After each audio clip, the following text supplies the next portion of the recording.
ভুয়া কবিরাজের কাছে ধরা খেয়ে নিজেও কবিরাজ সেজে গেছে রাগ করলা খ্যাত ভাইরাল ইমান আলী। যে কয় আইলো তার পিছেই যাও, গেলে পরে তোমার ক্ষতি হয়। কথাটা ঠিক না ঠিক? ঠিক ডাক করলা না না একবার কও বিসমিল্লাহ, আরেকবার কও সোবহান আল্লাহ। রাগ করলা এটি এখন বাংলাদেশের সর্বশেষ ভাইরাল টপিক।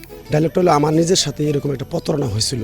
হাত দেখে ভবিষ্যৎ বলে দেওয়ার ছলে কথার জাদুতে 5,000 টাকা গোচ্ছা দিয়ে মন খারাপ হয় ইমান আলীর। প্রথম 10 টাকা নেয়, 10 টাকা নেওয়ার পরে 500 নেয়, 500 নেওয়ার পরে আমার কাছ থেকে এইভাবে 5,000 টাকা হাতিয়ে নিছে। নেওয়ার পরে আমি ওই জিনিসটা নিয়ে বাসায় আসছি, নিজে ব্যবহার করছি, করছি, মানে কোনো কাজেরই না। তবে কাতর হয়ে বসে থাকেননি ইমান আলী। বন্ধু বান্ধব আর আত্মীয় স্বজনের পরামর্শে শুরু করেন কন্টেন্ট নির্মাণ। অনেক বন্ধু বান্ধব আত্মীয় স্বজনের বললাম যে এইভাবে আমার তো প্রতারণা করে টাকাটা নিছে, কি করা যায়?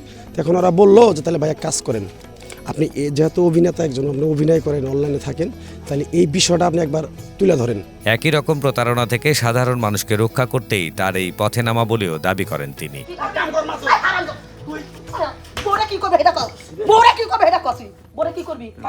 সেই থেকে দলবল নিয়ে এখনও শুটিং করে যাচ্ছেন গাজীপুরের কোনাবাড়িতে। যেহেতু আজকে আপনার সাথে এরকম প্রতারণা করা হয়েছে, এরকম তো আমাদের দেশ বিদেশ বিভিন্ন জায়গায় থেকে আইসা তারা প্রতারণা করতে পারে।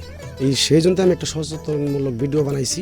এই ভিডিওটা রাতের ভিতরে ভাইরাল হয়ে গেছে। ফেসবুক পোস্টের ক্যাপশন, মন্তব্যের ঘর, ইনবক্সের চ্যাট সবখানেই এখন ঘুরে বেড়াচ্ছে ইমানের সংলাপ। কেউ হাস্যরসের জন্য, কেউ ব্যঙ্গ করতে, আবার কেউ খোঁচা দেওয়ার ভাষা হিসাবে ব্যবহার করছেন এটি।